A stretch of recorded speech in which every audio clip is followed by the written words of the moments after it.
Up in Bole district as about 300 Fulani herdsmen from neighboring countries invade the area. West African governments urge to prioritize anti-rabies initiatives. And Faustin Touadera sworn in as President of Central African Republic. Hello, good evening. It's time for News Hour Live on GBC24 and GTV. My name is Sayoko Kwakutre. And I am Ofriwa Dak. And with us in the studio is Mr. Robert Frimpong Manso. In our first story, more than 260 Fulani herdsmen have run to the Bole district in the northern region in search of refuge. This follows what is suspected to be a conflict between the herdsmen and some Ivorians at Buana, a border town near Bole. The Ivorians are angered by the continued destruction of their farms by the animals of the herdsmen. The Bole District Chief Executive, James Jaga, who doubles as the head of the District Security Council, told GBC24 in a telephone interview that even though the escaping Fulani herdsmen and their families, mostly children and women, haven't received in Bole, their animals were denied entry.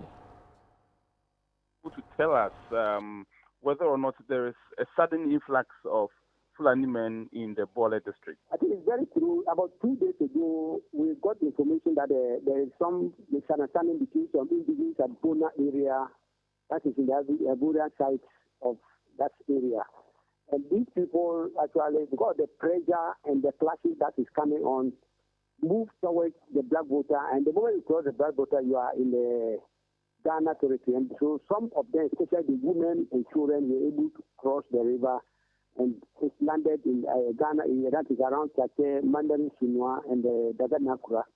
And so the information got to the district assembly. We mobilized the immigration, the Nagbe team who went there. And really when they went there, these people were there. And so they came up with a number of them. About 262 people were brought to the district. Currently, we have kept them at a place we call Soldier Camp.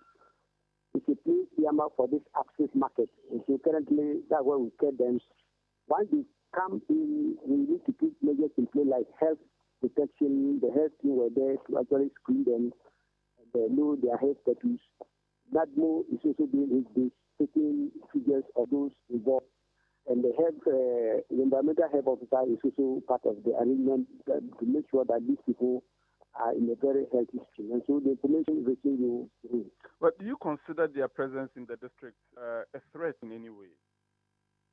Yeah, I think once we've not planned for them, it is an issue that needs to be handled. And what the ECOWAS or convention or protocol, we need to actually handle these people and find a way of training them and making sure the situation doesn't worsen. What ways would you say that they can pose a threat to the district, for instance? Yeah, I think the good thing about it is that the herdsmen, we are receiving them, but even the cities at that level are not ready to allow the animals to cross. And so for now, the animals are not in the country, but the human beings are crossing. If we allow the human beings, the animals to, that will lead to more stress because already they are being battled with street Fulani and cattle in the district for now. The men are there trying to protect the animals. If they get a way of bringing them in, they would have wished to do that. But for now, the communities around that area say no. The experience they've had with these in the country, they don't want to increase the numbers again. They are not ready to allow them bring their animals in.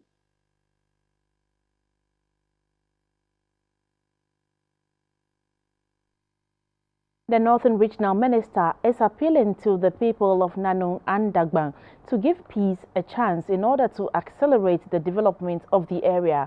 Abdullah Abubakar said the people of Nanong and Dagbang cannot expect rapid development while huge resources are being channeled into ensuring peace in the area. Long-running chieftaincy disputes have led to an unstable business environment, and investors and development partners are withdrawing their services from the troubled area. The appeal came at separate events at Bimbila and Yendi, where Abdullah Babakar held discussions with the regions of Nanong and Dagban. On a familiarization tour of the region, the regional minister, in the company of his deputy and some party executives, visited the regions of Nanong and Dagbon. Mr. Abdallah Abubakar expressed his commitment to facilitate the process of finding lasting solution to the protracted conflict to pave way for the development in the area.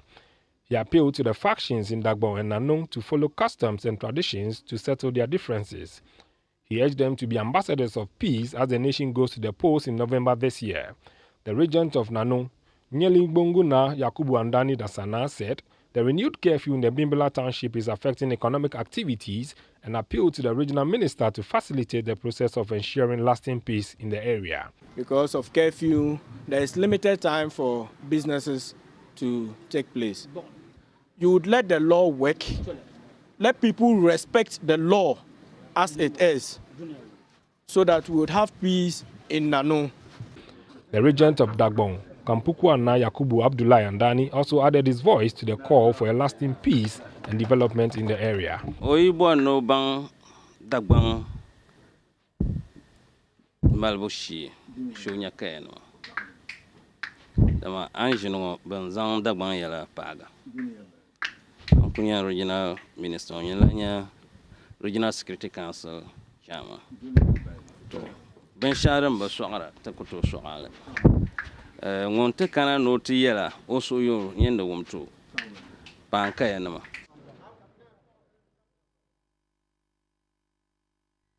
The Ministry of Gender, Children and Social Protection has engaged the judiciary in a dialogue in a bid to fashion out measures to improve justice delivery for victims of sexual and gender-based violence in Ghana. The ministry is working in partnership with the Danish Development Assistance Program to achieve the objective.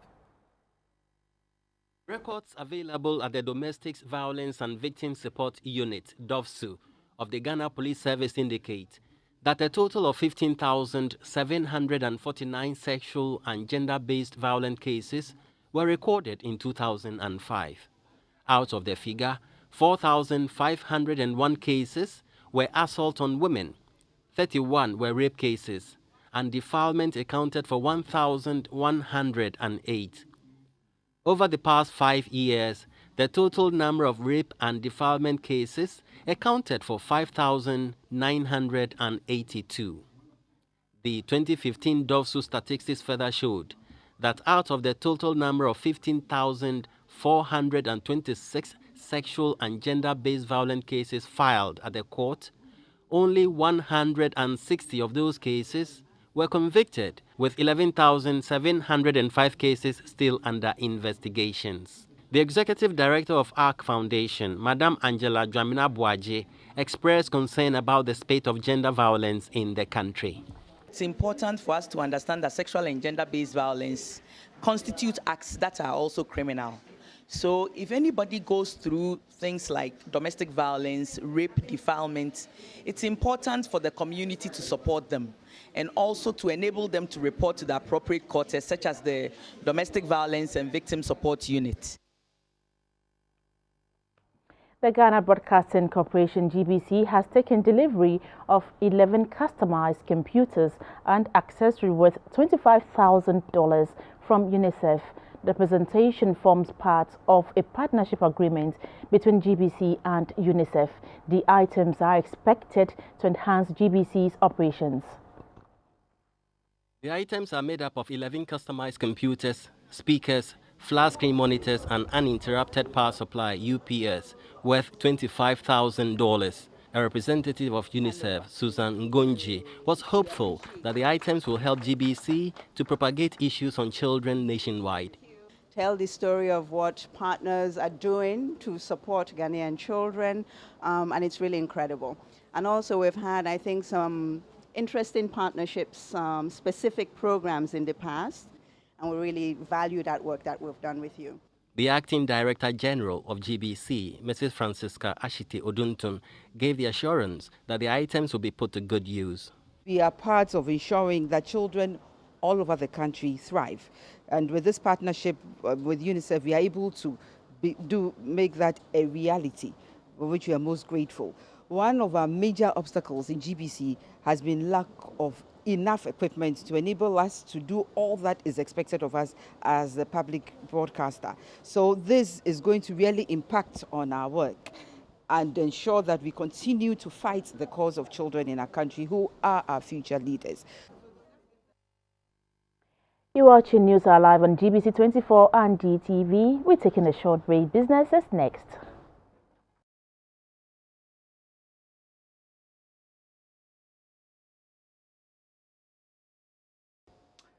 Again, my name is Marius Ogbete. In business tonight, it's a year after implementing the IMF program. Some financial experts and civil society organizations have described the country's performance as satisfactory, though certain targets were missed. The IMF has so far conducted 3 successful reviews and disbursed in excess of $344 million to Ghana.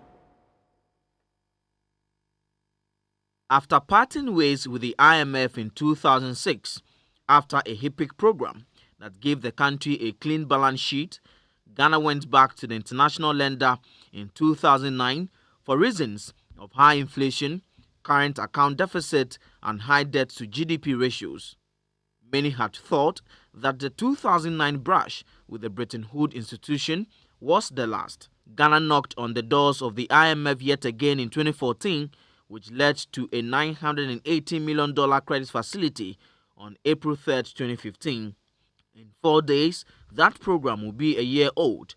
The reason civil society and financial experts met in Accra to review the progress of the fund thus far. The head of the finance department at the University of Ghana Business School, Professor Alufa Bukpin, believes that although targets on inflation and debt to GDP ratio were missed, the program has yielded some positive results. If you look at the broad program objectives and then the specific objectives, we haven't been able to meet all of them precisely, but we have made the right steps towards achieving those objectives, and that is what gives that encouragement. If we are taking a step for the back, then it would have been bad, but we are making, you saw the presentation, the graphs that we portrayed, realize that we are making the right steps towards the achievement of the programs. The Executive Secretary of the Ghana Integrity Initiative, Vitus Azim, however, believes government must be held accountable for failing to meet some targets under the program. And we should have done everything possible to get those internal targets met. When we're talking about the debt servicing and the salaries, it came to 79.2. That shows how tight we are. That probably explains why we had to go to the IMF for this bailout. But the IMF bailout is a short-term support. There is more to be done. We need structural changes. The executive director of the African Center for Energy Policy, Dr. Amin Adams, holds a similar view. The presentation showed how vulnerable our economy still is, especially to shocks. Shocks as a result of revenue volatility from the oil side, as a result of volatility in grants from donors, which have become important features of our budget. Key among reasons why Ghana went to the International Monetary Fund was to restore confidence in the Ghanaian economy. Let's do some banking now. To ensure creativity and innovation in its business, the Ghana Commercial Bank, GCB, has launched the LightPay Easy Cash Payment System. The launch places the bank in a position to spearhead Ghana's move towards a cashless society. The Ghana Commercial Bank, GCB, is one of the pace setters in the banking sector. The bank has a network of 157 branches and 20 agencies across the country. As part of its plans to achieve a cash-light economy, GCB has initiated products and services to facilitate interbank payments. These include GH-Link, eSwish, and electronic payments. The LightPay is a card payment solution that combines an EMV-certified card reader and a versatile payment application on a smartphone that accepts and processes payment transactions. Illustrating how the process works, the head of consumer banking, Mrs. Doris Wunu, said there are 2 components to the transaction, smartphone and mirror card reader. She added that after the transaction, a notification by SMS or email will be sent to the customer. There are benefits to both the merchant and cardholder by way of increasing sales and prevention of theft. The acting managing director, Mr. Samuel Sapong, said the Light Pay is unique because it gives the merchant control over their receipts and resolve disputes without reference to the bank. It's the convenience and great customer support. GCB has invested significantly over the past few years in our technology.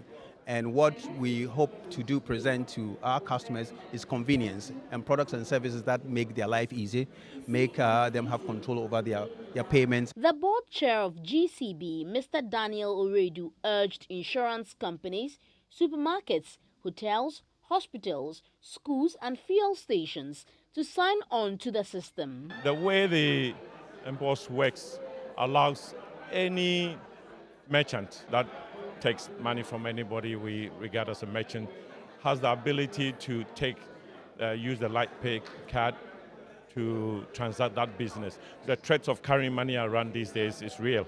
And if you can avoid that and put your money in the bank and still transact a business without going for it, who wouldn't do it? MasterCards, eSwish, Visa cards, GCB card and non-card holders are encouraged to sign on. Still Business live on GBC24. Now, Ghana will by 2017 pass a law that will establish a beneficial ownership register for the extractive and financial sectors. The beneficial ownership register will spell out the actual beneficiaries of contracts and owners of entities in the financial and extractive sectors. The Extractive Industries Transparency Initiative sets a global standard for transparency in oil, gas, and mining sectors of the economy. It enhances the demand side of social accountability by offering the public an insight into revenues derived from the exploitation of the country's mineral resources. It engenders public debate on the spending efficiency of extractive sector revenues and identify gaps and weaknesses in resource management and make recommendations to prevent revenue leakage, among others. The 2014 report indicates that in 2012, the country generated more than 1.4 billion Ghana cedis from the sector, more than 1.1 billion Ghana cedis in 2013, and 1.192 billion Ghana cedis in 2014. The report further indicated that players were more transparent with the revenue proceeds from the extractive sector. A chief director at the Ministry of Finance, Kwabena Otu Afari, reiterated government's commitment to ensuring that every pesewa generated from sale of extractive products is accounted for. As part of the new EITI standard, Ghana will be required to agree on a roadmap for establishing a beneficial ownership register in the country by 1st January 2017. And this is expected to ensure that we know the bona fide owners of companies. The Chief Director of the Ministry of Lands and Natural Resources, Professor Kofi Banon Yakubu, said, as a key policy maker in the extractive sector, they will continue to roll out policies to streamline operations in the sector and ensure transparency. In an interview with the co-chair of the Ghana Extractive Industries Transparency Initiative, Dr. Steve Manteo, he said the country is making progress in the extractive sector, but more needs to be done. What the report do not tell us is how much it's costing us as a country to derive these revenues. For instance, the cost of the dislocation of a whole community, the cost of loss of vegetation cover. We need to be able to quantify them in monetary terms and offset them against the revenues that we are deriving in order to conclude whether it is being beneficial mining under the current fiscal regime that we have. The Ghana Extractive Industries Transparency Initiative ensures that mineral revenue and expenditure information are provided in a timely manner. And so the Ghana cedi continues to maintain its stability against major trading currencies on the interbank market. We get latest figures.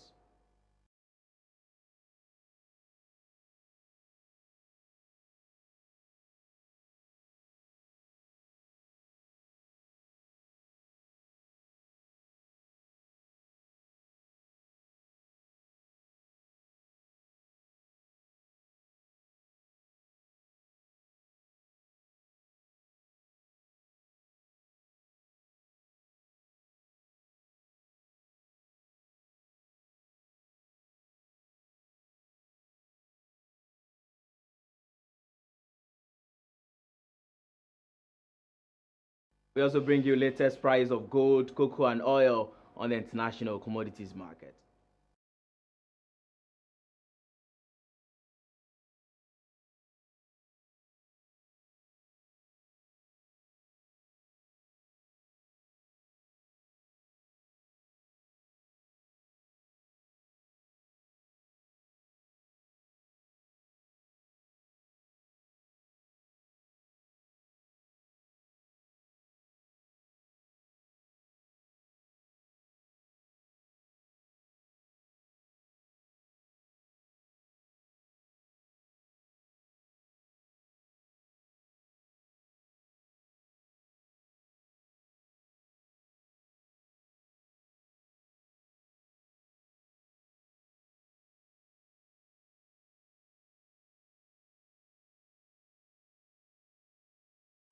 Audio Insurance News brought to you by SIC Live.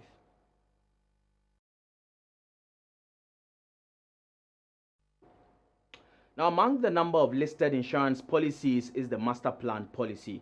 This is an insurance policy which sets age 55 as the limit for subscribers. It also guarantees a life insurance cover with extra security. Today's Insurance News takes a look at the Master Plan policy.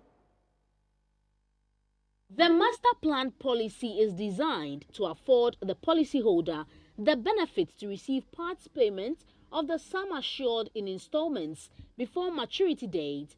In an interview with GBC24, the head of marketing at Ghana Life Insurance, Mr. Mawule Zogbenu, explained what happens in the event of death. When you are completing the proposal form, you would have indicated your next of kin, your dependents, your children, maybe your parents or your spouse.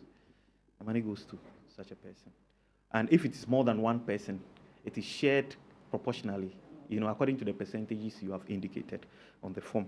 Say maybe your first child gets 30%, second child gets 25%, the other 20%, summing it up to 100%. Why is the Master Plan policy described as double, triple, or quadruple action plan? What it means is that, first of all, it's a fantastic investment-linked insurance product where you put monies aside for 6 years and you come and access your money with accrued interest. Now, it offers you the opportunity to access part of the money at the end of 3 years. That's another double action. At the end of the 6th year, you come for all your money.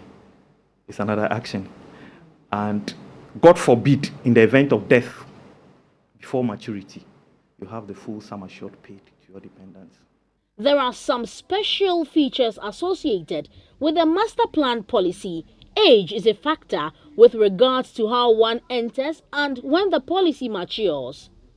You should be looking at your age next birthday as 55 years, because chances are that in the next 5-6 years you will be going on retirement, and you might not be able to sustain premium payments at retirement.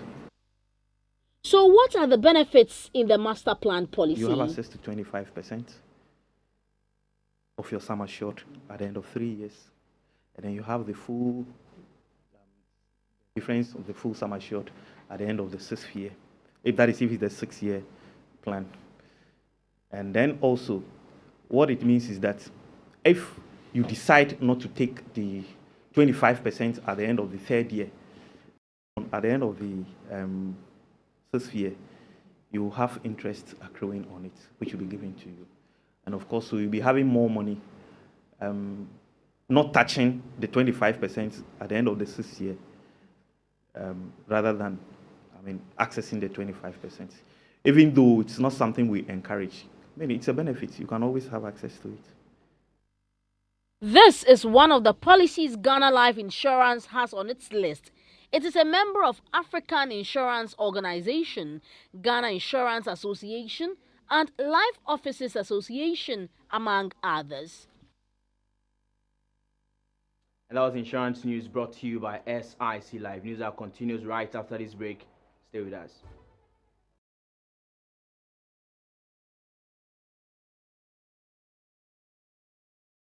This is the health segment of the news brought to you by kindness of FPAC. FPAC blows your pain away.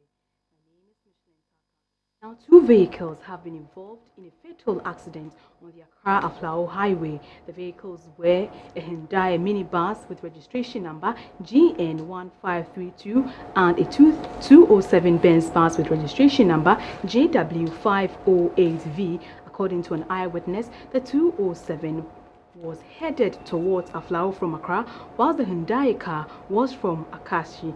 The 2 people have lost their lives. They have been injured and have been rushed to the nearby hospital. Members of the public who may want to find out if their families were involved in the accident should contact a Rwandan Police Hospital or call Timothy Thethe on 0554 106872 for further details.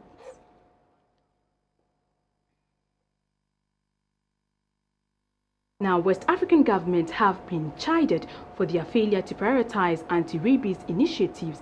Veterinarians and animal rights advocates say the lack of budgetary allocations towards mass vaccination of animals and inadequate production of anti-rabies vaccines pose a challenge to the fight against the disease.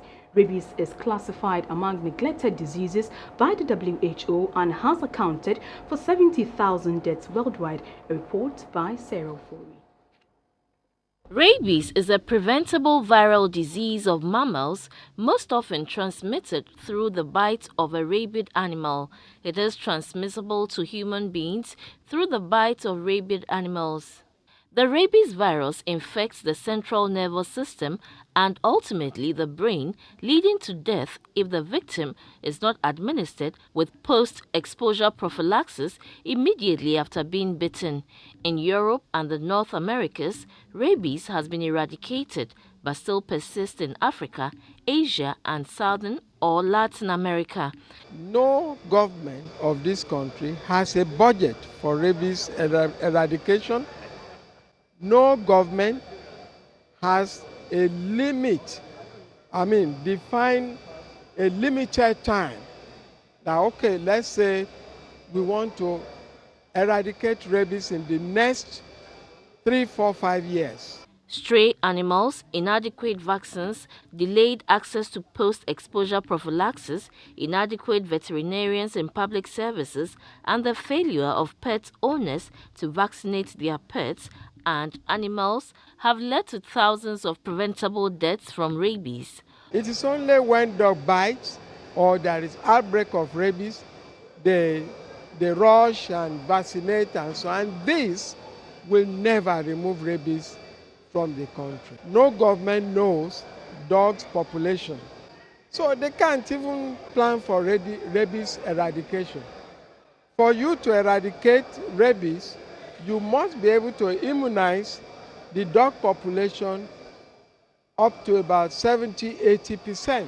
Although the government concedes not doing enough, the Deputy Minister for Agriculture in charge of livestock, Dr. Hannah Bisiu, says the onus lies with pet owners to be responsible. As individuals, if we had dogs or if we have dogs and cats, our first priority as individuals should be vaccinating these animals.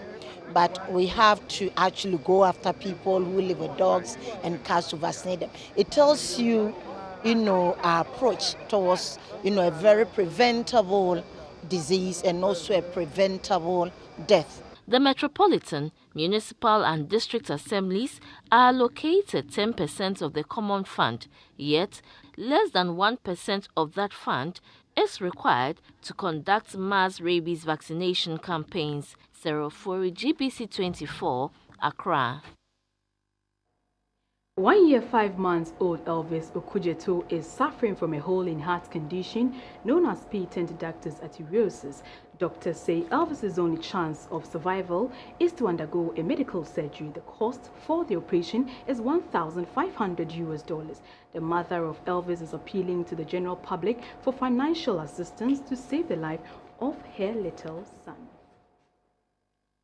Narrating her little son's plight, the mother of 2 and petty trader Josephine Abiu said Elvis has been suffering from a hole in heart condition known as patent ductus arteriosus, in which there is a persistent communication between the descending thoracic aorta and the pulmonary artery that results from failure of normal physiologic closure of the fetal ductus. Little Elvis was diagnosed with this problem after doctors at the National Cardiothoracic Center discovered some abnormal changes in him as a child. According to his mother, little Elvis finds it difficult to play like all other children of his age. He also finds it difficult to eat and so feeds on only breast milk. Wow,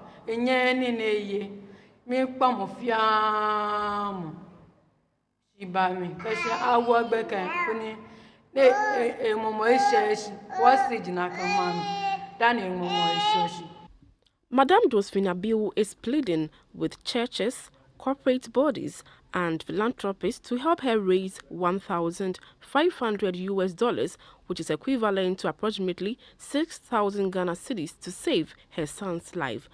Donations can be sent to account number 507-101-0005807, Abiu Sena, GCB Bank, Keta Branch, through mobile money number 0245 387185.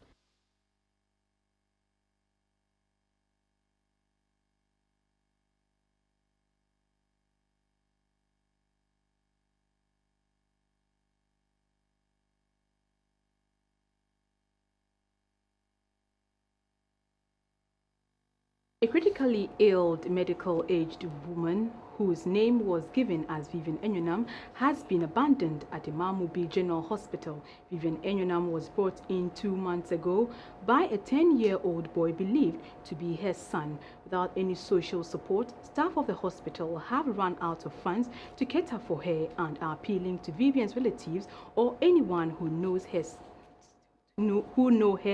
to step forward with information. Another report by Sarah Furi.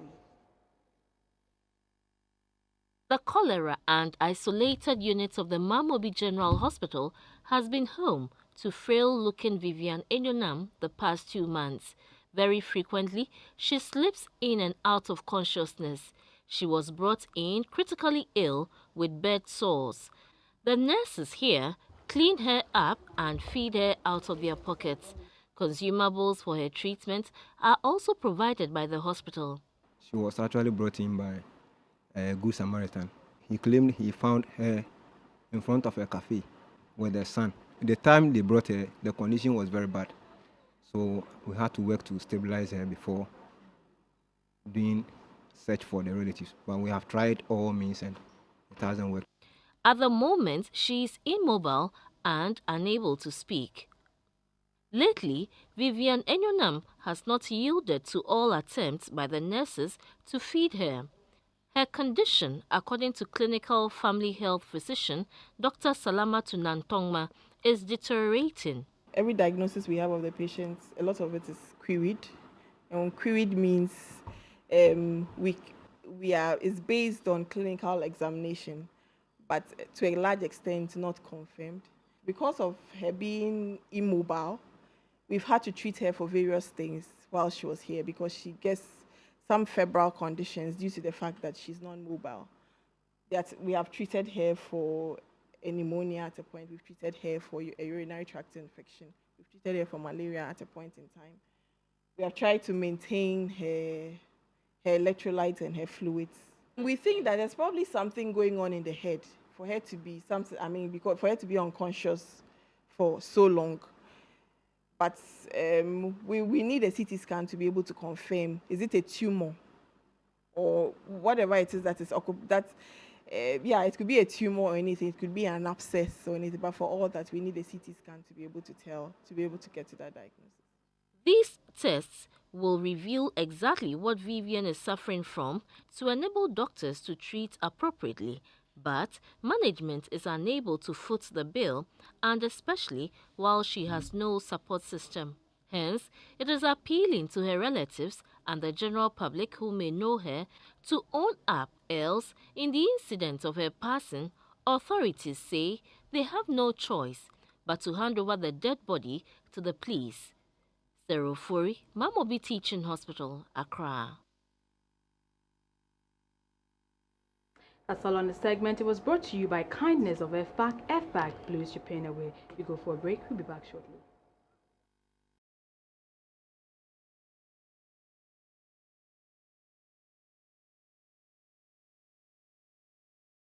Welcome back. You're still watching News Hour. On the foreign front, Faustin Touadera on Wednesday took the oath of office as president of the Central African Republic. He thus becomes the first elected leader since Muslim rebels overthrew the government more than 3 years ago. The inauguration came as France said its troops plan to leave the country by the end of the year. The French forces work to stabilize the long volatile country until a UN peacekeeping force was in place. Though both missions have been tarnished by allegations of child sexual abuse, Touadera, a former mathematics professor and prime minister, emerged from a crowd filled of candidates to win the February 14 runoff with nearly 63% of the vote. Both he and the runner-up, Anissa Georges, are Christians and campaigned on promises to help unify the country plagued by sectarian violence.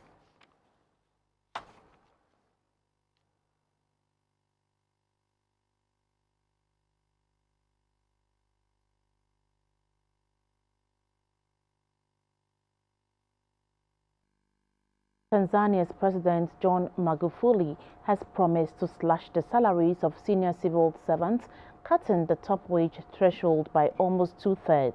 He told supporters that it was shameful that some top officials were earning $18,000 a month, while others were paid as little as $140. He said officials not ready to accept the new $7,000 monthly wage limit should start looking for alternative jobs. Mr. Magufuli has promised to cut wasteful public expenditure. He has announced a range of cost-cutting measures since coming to power last October, including cancelling official celebrations for Independence Day. The president said the changes would come into effect in time for the start of the next financial year, which starts on 1st July.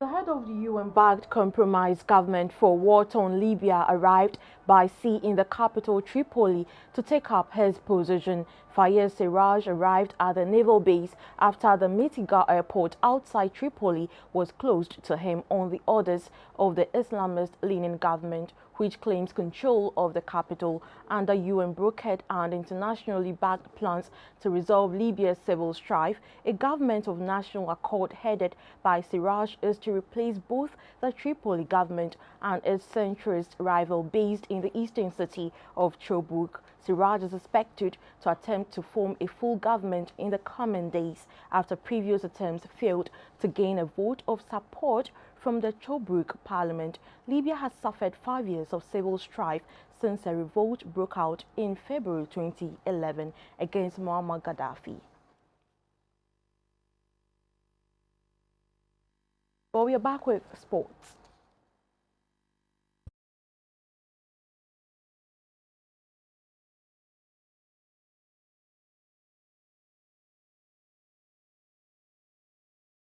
Hello, good evening. Some updates from happenings in the world of sports. I'm Theophilus Sampa. We are being backed by JPS, Tornado Bitters, and Lunat. Let's start off on women's football note. And the senior national women's football team, the Black Queens, will play Tunisia in the second round of the qualifiers for a ticket to the African Women's Championship in Cameroon later this year.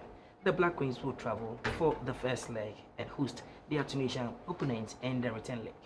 Ghana, Equatorial Guinea, South Africa, Cote d'Ivoire and Nigeria drew a bye for the first round of the qualifiers, which began in March. The Tunisians advanced to the second stage of the qualifiers after eliminating Burkina Faso in the previous round. 7 teams will emerge from the qualifiers to join host Cameroon for the final tournament scheduled for November this year.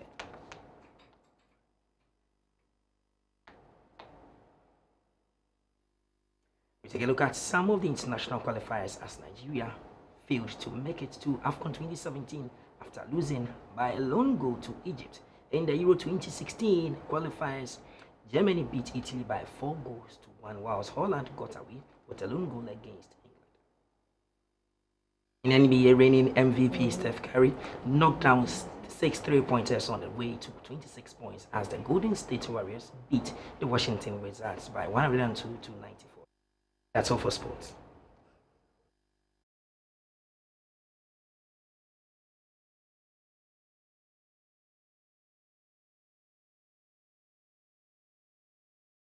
Hello, good evening. Time for the art segment. My name is Valerie Danso. Mrs. Lodina Mahama has reiterated the need for traditional and religious leaders to champion the crusade against child marriages in the country. She noted that girls should not be compelled to abandon their education, but rather be encouraged to pursue their dreams of becoming future leaders in their chosen professions before becoming wives and mothers. Mrs. Mahama was speaking at this year's Apo Festival at Techiman in the Bonuahafo region. The Apo Festival, which is a major festival in the Bonuahafo region, attracts a lot of people, including citizens and foreigners, to reflect on issues of development and also to plan for the future. Delivering the keynote address at the climax of this year's Apo Festival in Techiman, the First Lady, Mrs. Lodina Mahama, noted that a recent data released by UNICEF reveals that 41,000 girls get married each day. She described the trend as worrying and unacceptable and therefore called on traditional leaders to join hands with relevant stakeholders to end child marriage in the country. Records indicate that due to population growth, the devastating results of child marriage are likely to affect an even larger number of girls in Africa in the coming years. Some factors influence this practice. In Ghana, the prevalence of child marriage is normally fueled by poverty. Deeply rooted cultural norms and traditions that condone the practice, gender equality, and safety considerations. Mrs. Lodina Mahama urged the people to be agents of development and use the occasion to create the socio-economic partnership needed to promote and attract investment into the region. The inhabitants of Nzulezu migrated from Watala, one of the cities of the ancient Ghana Empire. It is alleged that they had been chased from their land by outsiders and amid the peril were led to their present location by a snail. Nzulezu means surface of the water in Nzima, the local dialect. Our Heritage Man today puts a spotlight on Nzulezu. The whole experience of visiting this village on silt called Nzulezu is more of a journey and adventure than others that can casually be visited in other parts of the country. It starts by first setting off to this remote area of the western region. You will probably arrive too late in the village of Benyin to go see Nzulezu in the same day, so it requires a stay in Benyin. Then in the morning, you will arrange for a canoe and a guide at the visitor center in Benyin. Oral history has it that the village was constructed several years ago by migrants from Walatari city in prehistoric Ghana Empire, which was the earliest of the Western Sudanese states. It is believed that the early settlers or the ancestors were led there by a snail. The snail is therefore a totem and revered by the people of Nzulezu. The Nzulezu village has a total population of about 600. The people are predominantly farmers and fishermen. Others brew and sell local gin or akiteshi. Nzulezu has its own challenges like most communities, yet the people have their own way of life and they also work to protect their environment, which is one of Ghana's famous tourist sites.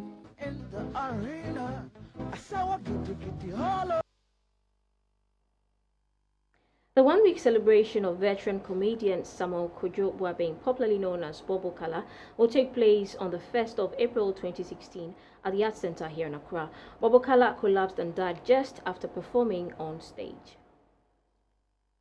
No, just a mayor Cassia, a baby simple and Fanteria Western. Hey, number 254, Takradi.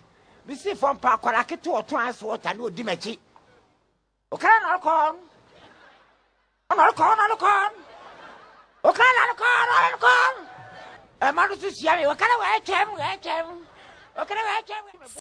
Boabeng, popularly known as Bobo Kala, shot to fame in the 90s during the popular comedy show Key Soap Concert Party, which showed on GTV on Saturday evenings. The veteran comedian, who became identified with a big clock on his wrist during his performances, carved a niche for himself in comedy. He was part of the crowd actors who reenacted the Gold Coast Police performance during the 59th Independence Day Parade at the Black Star Square on March 6.